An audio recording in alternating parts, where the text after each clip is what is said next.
Hey you guys, it's Peter, and welcome to my channel, Peter, boom, boom, boom, boom, boom, boom, boom, boom, boom, bam, bam, bam, bam, review stuff, and I am back for another review, and today's review is a little bit different.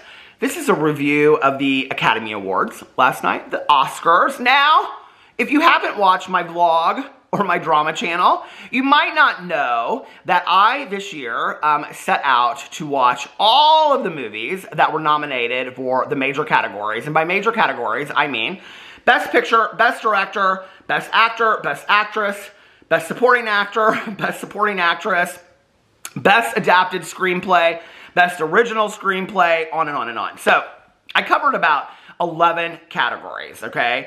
And I actually did not expect to make 2 videos, and let me tell you, this is one of them.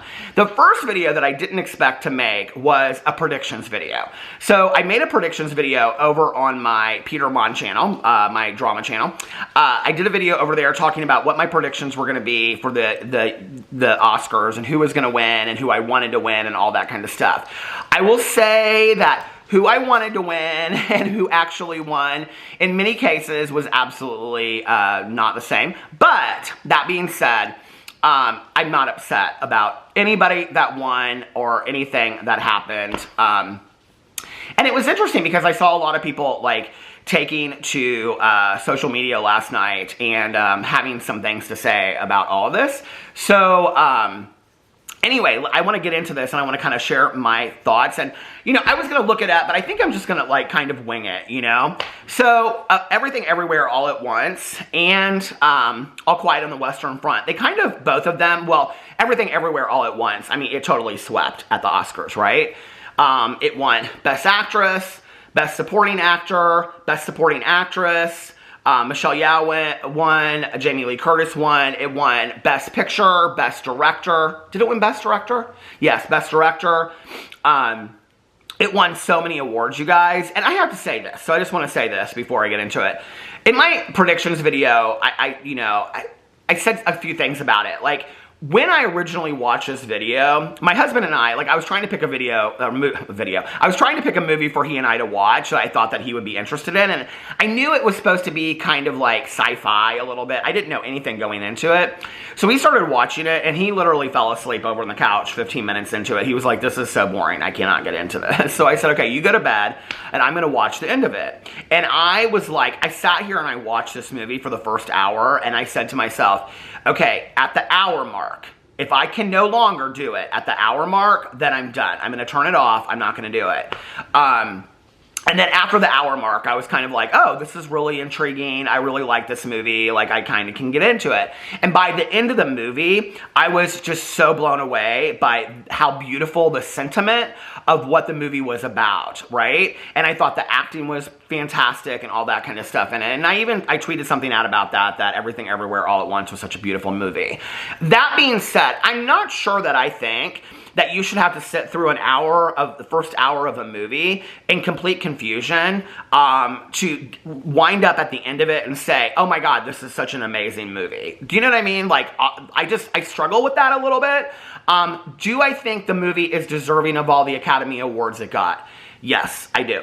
And for many reasons, because this movie is something that we've never seen before.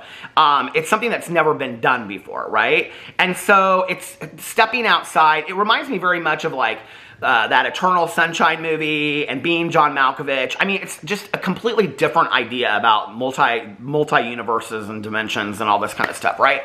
So, but the beautiful sentiment is really just about the simplicity of life and about attacking the world with kindness and love, not hate, which I love that. So, you know, I was happy that it won. There were a few other awards that I was very, very happy about. So, Brendan Fraser won for The Whale for Best Actor. I was, like, screaming in the chair. And my husband was laughing, so I was like, ah! And he was like, ah! But I was so excited. He so deserved to win that. And people were like, oh, Elvis didn't win any awards, and Austin Butler. You know, I kind of was like, at the end, I was like, if Austin Butler won, I would have been okay with that. Like, I thought he did a fantastic job in Elvis. Brendan Fraser as a character actor, and I was comparing it the other day, and I couldn't remember the actor's name, but he was as one of my favorite actors of life, but he's since passed away, is Philip Seymour Hoffman. And, you know, Brendan Fraser in The Whale was reminiscent to me of roles that Philip Seymour Hoffman did back in the day. And I am a lover of character roles in small independent films. Those are the movies that really get me, which is why I wanted so much Leslie, I can't remember, it's To Leslie, what's her name, Andrea Riseborough. I wanted her to win for To Leslie. But she didn't. Michelle Yeoh did, and Michelle was fantastic. I thought she was absolutely fantastic, you know. And to see the first Asian female recipient receive her award from Halle Berry, who was the, you know, the first woman of color to receive an Academy Award, like, to see her, that exchange was so powerful and so cool. You know, and one of the things that I love that they talked about so much too, you know, my neighbor across the street, it was so funny because I was talking to her yesterday. I was like, are you going to watch the Academy Awards? And she's like, I'm not watching the Academy Awards. She was like, because I don't want to hear all those woke political speeches. And I, you know, last night there really weren't a lot of woke political speeches, but the sentiment, I think, about where you heard a lot of people speak about where they came from and their mothers and being immigrants in this country and the American dream and things like that. And I thought that there was this installation of hope through that, you know, and that was really, really cool. So I was happy about that. Women Talking, when it won for Best Adapted Screenplay by Sarah Polley, I screamed again, and my husband laughed, and he screamed too. I was so excited about that. It is such an important film. If you haven't seen Women Talking, it is such an important film, and I was so happy about that, that it won. I thought everybody looked gorgeous. Tanya and I were talking about how we were a little upset that they didn't pan the audience as much as they usually do. I will say this, the jokes I thought were horrible, okay? And I thought, like, first, next year, we need a new host, okay? That, what's his name that hosted it last night? With the nightlight, Jimmy Fallon. Like, he was horrible last night as a host. Horrible as a host for the Oscars. And we need a new host next year. And, I actually thought Amy Schumer did really good last year. Why didn't we bring her back, you know? And his jokes were bad. And I actually thought, like, a lot of the readings, like, that they, like, for the presentations, I thought that those weren't that great as well. So, I don't know. But the vocal performances, the neighbor dog started barking, and then Boo Radley started barking, so I had to stop the camera. Okay. The vocal performances, for me, were absolutely fantastic. I just was absolutely blown away. For me, the best performance of the evening was Lady Gaga. To see Lady Gaga stripped of all of her makeup, sitting there, and I am a huge Lady Gaga fan, and maybe I'm biased, I don't know. I know everybody was like, oh, Rihanna this and Rihanna that. I thought Rihanna looked beautiful. I thought Rihanna did a fantastic job, okay? But for me, it was just kind of like Rihanna getting up there on stage and singing. Lady Gaga, it was like true heart and soul. Like true heart and soul.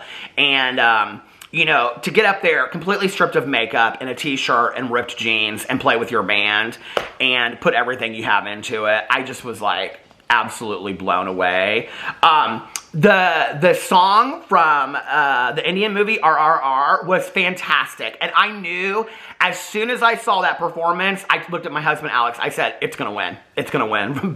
It's gonna win Best Original Song. And he was like, do you really think so? And I said, yeah, I do.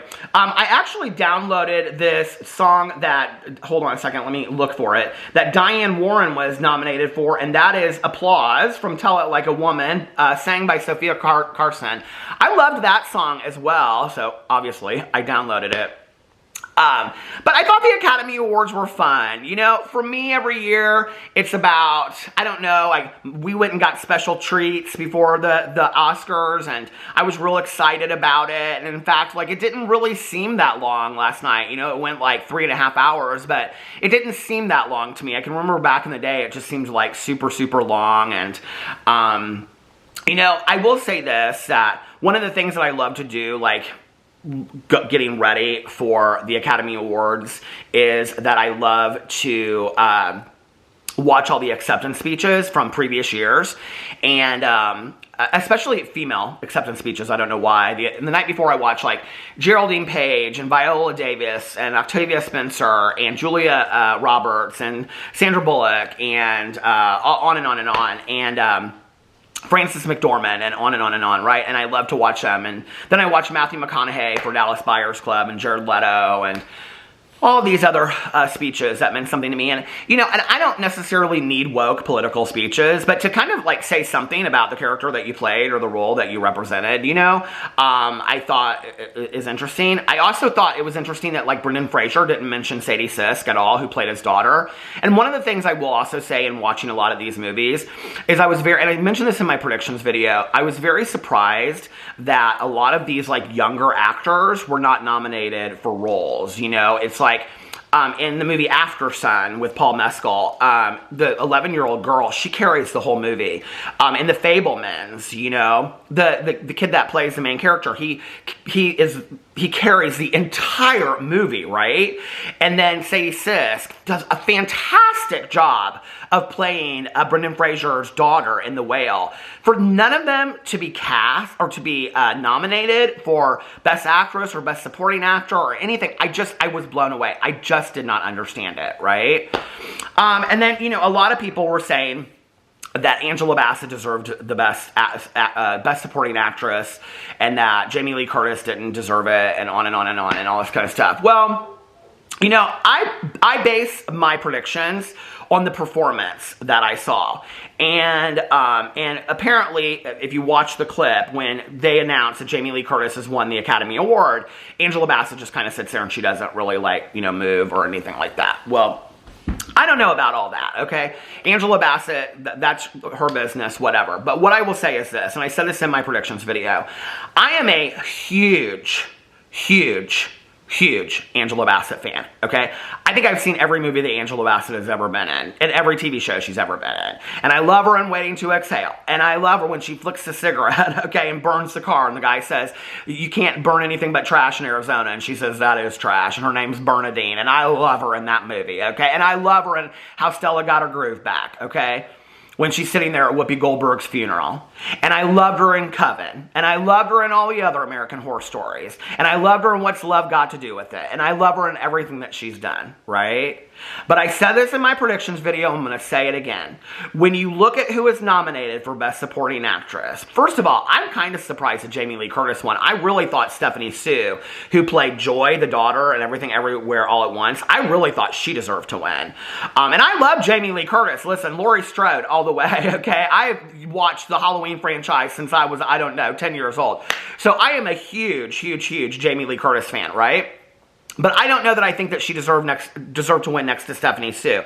But when you look at those, you know, people that were up, all these people online were like, Angela Bassett and Wakanda Forever didn't win, and they showed that one scene. I did not feel that Angela Bassett's performance in Wakanda Forever was that much of a standout performance in comparison to the other performances that she's done through the years. Do I believe that she has been deserving of Academy Awards in the past? Absolutely. She's one of the most fantastic actresses to date living on our planet. She's probably in my top 5 of all-time favorite actresses. But I watched Wakanda Forever, and I watched all other 16 movies, and I'm telling you, okay, when you watch Stephanie Sue carry that entire movie of Everything Everywhere All at Once, and you watch Jamie Lee Curtis in a role that she has never played before, all right, Angela Bassett in Wakanda Forever is kind of a role she's played before. It's kind of the same role that we've seen her do, this, you know, so it's, I don't know, for me, I was kind of surprised she was even nominated in light of other people being nominated, if you want to know the truth. So, I know a lot of people are really upset about that, but, you know, it is what it is, I think. So, let me know what your comments are about that in the comment section below. I know a lot of people are like, isn't this movie, like, super weird? Like, how did it take all these Academy Awards? It is absolutely super weird. The movie is Everything Everywhere All at Once. It's super weird. Elvis took no Academy Awards last night. I don't think The Banshees of Inisherin took many awards either, and I know I'm mispronouncing that. I really enjoyed that movie. I really liked it. It's very dark towards the end. But I think for the simplicity of what the movie is about, I thought it was fantastic. And, you know, I thought every movie that was up offered something. I was really excited that I got to watch all of the movies and that I was prepared for it. And you better bet you're behind. I'll be doing it again next year. So anyway, let me know what you think about all of the Oscar wins and losses last night. And I love you guys, and I will see you tomorrow. Bye.